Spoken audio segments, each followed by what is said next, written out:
The following video is an unsophisticated essay of physics. It is not peer-reviewed and should not be cited as a truthful source. The goal of this video is to bring forth speculative ideas that have not been fully explored. The ideas of part 1 and 2 are somewhat needed to understand the subject in this video.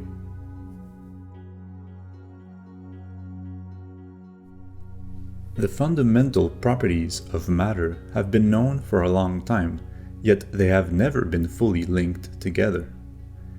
The emergence of substances that we know as atoms originate from particles with mass such as quarks and electrons. Their origin, or merely their existence, must be somehow related to explain why they have the same underlying property, mass. Another question arises from their inherent energy acquired from mass. What forbid this energy from spreading in the point of view of entropy? Why does the energy contained within quarks and electrons seem perpetually trapped? In this video, I will try to depict quarks and electrons in a general way, which would explain their fundamental properties and behaviors in a classical way. Throughout the video, I will assume light is an infinitely divisible wave-like fluid, but we will see later on that the existence of photons is inevitable. First of all, let's form a list of those known properties. As of today, they are taken for granted as universal truths that cannot be explained by further causes. There is the link between mass and energy, the famous E=mc² equation. This equation stipulates that mass is merely another source of energy, and it is fundamentally linked with the speed of light. Quarks and electrons also have a spin. Although it is not necessarily relatable to a sphere spinning around itself, there is definitively some rotational aspect to those particles. Notably, this spin can be measured by their magnetic moment. Indeed, those particles interact with their environment in a particular manner. Quarks and electrons also have a clear ability to move through space. This movement will increase their total energy by the Lorentz factor, as explained in another video. This total energy is inherently conserved as inertia. However, this does not permit rotational inertia, as rotation requires additional support to be preserved. Change in velocity and change in direction are caused by a force. The mass of an object determines the consequences of this force. Given a set amount of force, a lesser mass is more affected by this same force than a greater mass. Conversely, mass is also directly responsible for the strength of gravitational and magnetic forces. A collective of particles will have a set average temperature. Temperature is another type of energy.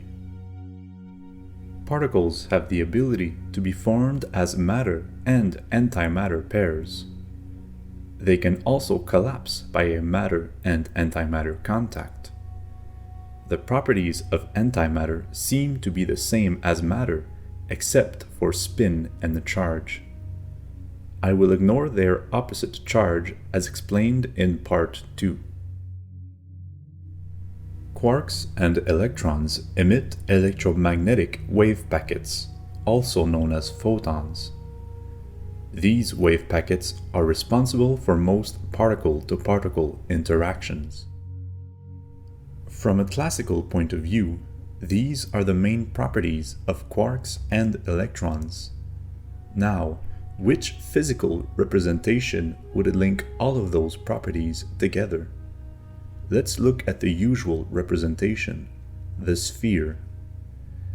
It is intuitive, but it falls short on certain properties. E equals mc squared cannot be physically linked to it. If c squared is a constant, then m is the only variable. A sphere's only variable is its radius, and such a radius would be cubed as so. Now, why would I assume that energy is intrinsically three-dimensional? Well, for mass to change the physical interactions of a particle, it needs to be physically comparable to such interactions. All that is affected by gravity, for example, must take more volume in space to represent its affinity to this specific interaction. If particles would be physically identical but would have different properties, then the only explanation for such a difference would be the implication of an unseen dimension which affects these particles differently. An intuitive depiction of particles should then represent all of its properties in a physical manner, hence the relation between physics and the physical aspects of our universe. Returning to E equals mc squared, we must find a solid that can hold this energy and vary only one of its dimensions. I will choose the cylinder. This choice will also help with further properties. Now, why would energy be linked to the speed of light? Just by looking at the formula in this cylinder, we can theorize that a particle is a container of light, and its mass is determined by its height. If c squared could be variable, an increase of the speed of light would indeed increase the surface of the cross-section, as if light would have more strength to expand the solid. This way, energy is merely a sum of electromagnetic waves represented with three dimensions. Starting now, I will call electromagnetism as light for simplicity's sake. The container of light solution raises a new problem. What holds this light together? As explained in part 2, there could be a global force which compresses everything from the outside. In this case, particles will suffer the full strength of this compression. From here on out, I will refer to it as dark force to help distinguish it from electromagnetism. This force could, in some way, trap light to create particles themselves.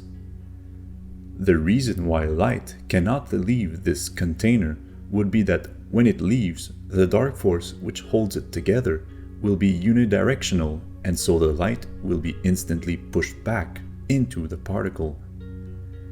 Light must, however, be able to escape in some manner, as, if not, it would infinitely accumulate more light and it would be instead depicted as a growing sphere. This is where the spin and the magnetic moment of particles comes in. This cylinder illustration, according to E equals mc squared, would have an invariable circular shape. Only its height is variable. This can be explained by the fact that there is only one shape which can balance both the desire for light to leave and the dark force which is consumed or deflected by this light. This balance is, however, not conserved vertically in a cylinder. The verticality of the particle can thus be the optimized position for it to evacuate excess light. From a specific position, its structure is then pointed against the direction where light is mostly absorbed, for it to be then evacuated without disturbing the light and dark stability. Light can, however, still enter the cylinder and affect the balance. This is why there must be inert spin within particles. The spin would be the part of the light and dark balance to account for additional light to be absorbed. The spin can be depicted as a solenoid highway in which light inevitably exits the particle. This spin would then cause a magnetic dipole moment, one with excess electromagnetism and one with less electromagnetism. If we initially ignore the wave-particle duality of light and only refer to it uniquely as a wave, we can see that the flow of light in this depiction could be different from what we usually observe. This might be because this flow of light could be detectable only by its consequences.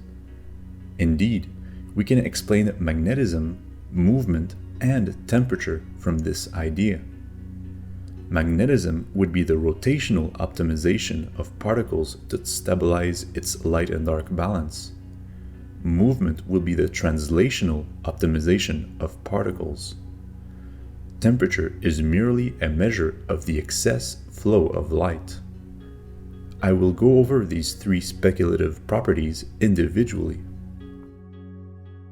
Magnetism can be explained by stating that all particles desire to maintain a certain balance. To do so, they must be synchronized with other particles. If they cannot be synchronized, then their interior balance will be affected. The second way to maintain this balance is to change velocity. As mentioned earlier, particles have their total energy increased by the Lorentz factor.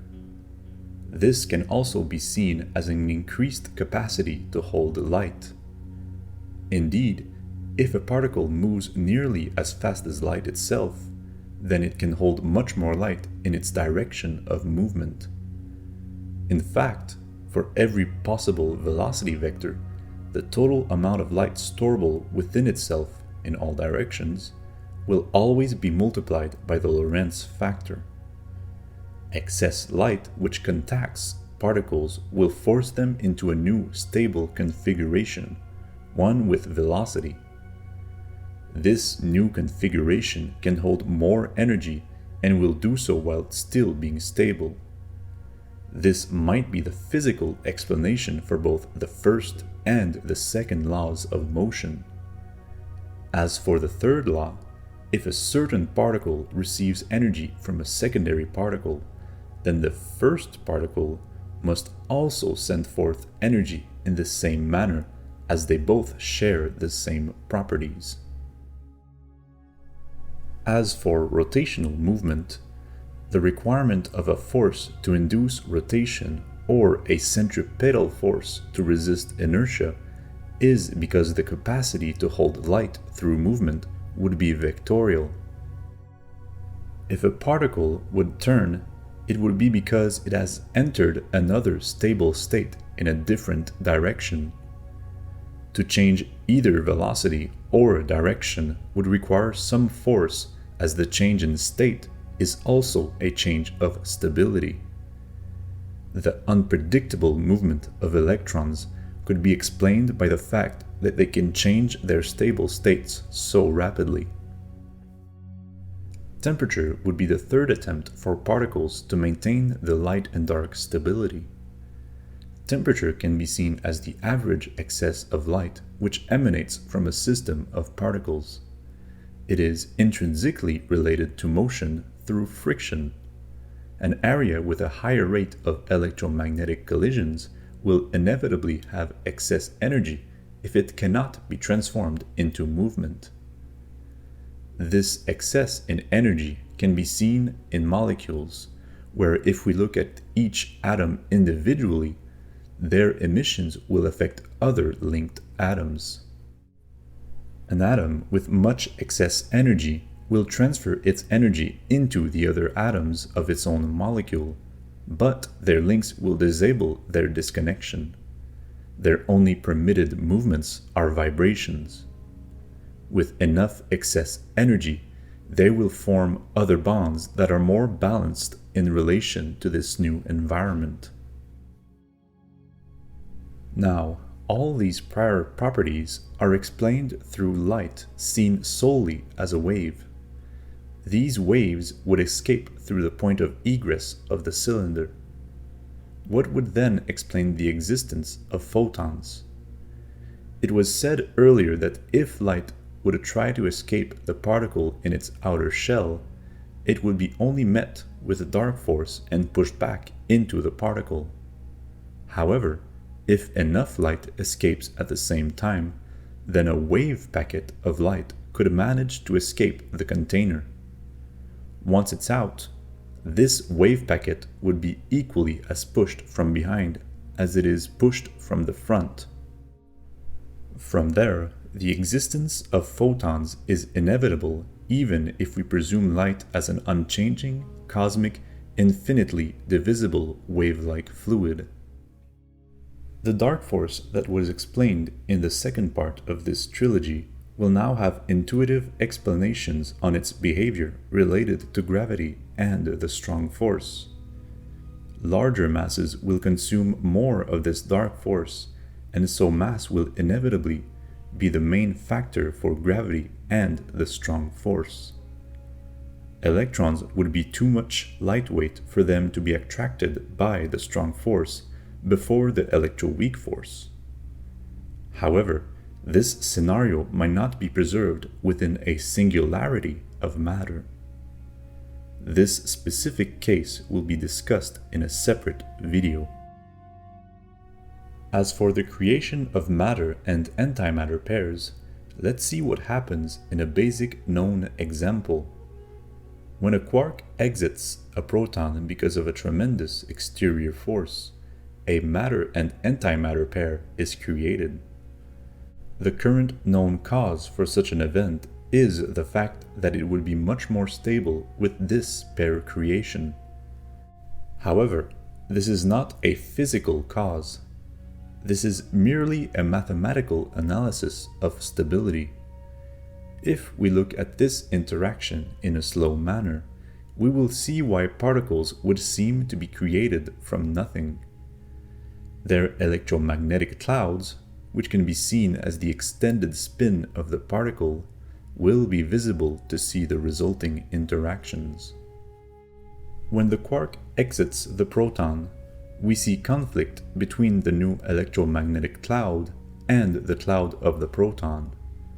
The stability of the proton and the individual quark is shattered. If we say that the dark force will eventually overcome this area, then the resulting interactions could be seen as so.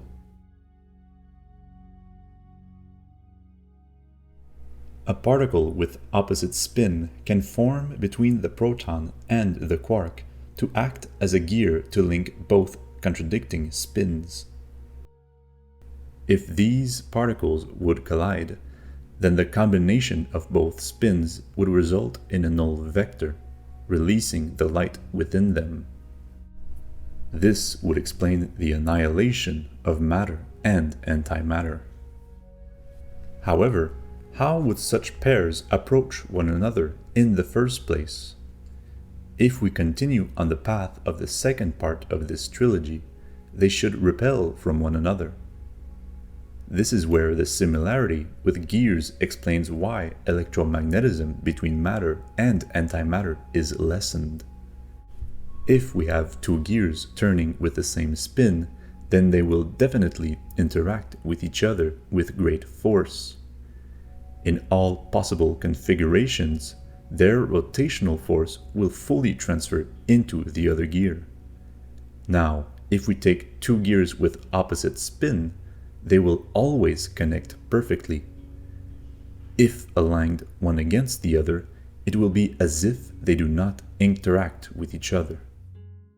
If we compare the teeth of the gears to the chirality of the repulsive electromagnetism emanated from particles, then matter and antimatter will be synchronized in this perspective.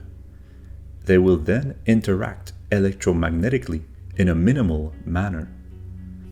Conversely, as both have the same properties of mass, gravity and the strong force will behave in a usual manner. We can then say that matter and antimatter is generally attracted to one another, unless a very strong electromagnetic field separates them both. The spherical depiction of spheres cannot explain why matter and antimatter are chiral, which would mean they are mirror replicates instead of exact replicates. If a sphere had a set spin, then we would only need to flip it upside down to visually change it into a sphere with opposite spin. Conversely, a solenoid with this spin would have the same structural spin but in opposite direction, whereas a solenoid with this spin would also have equivalent structural spin. Both are, however, always distinguishable in all states. An absolute way to differentiate both types of matter can thus be explained by the depiction of matter as light spinning around a solenoid.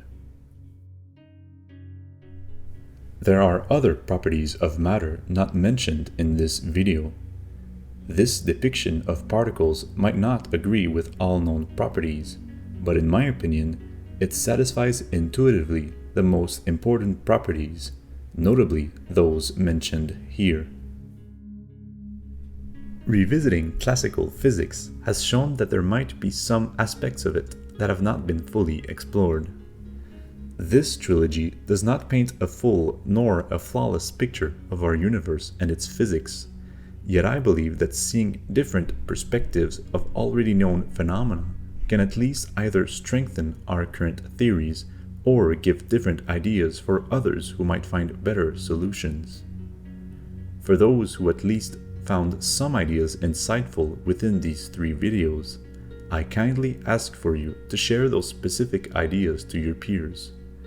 As Einstein said, told by Philip Morrison, a physicist's greatest tool is his wastebasket.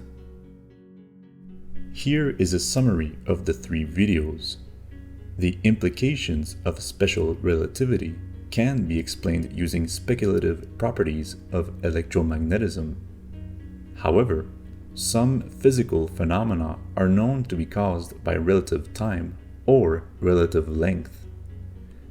Observing forces as solely repulsive forces can not only explain these prior phenomena in an intuitive manner, but it can unify certain postulations to 2 opposing forces.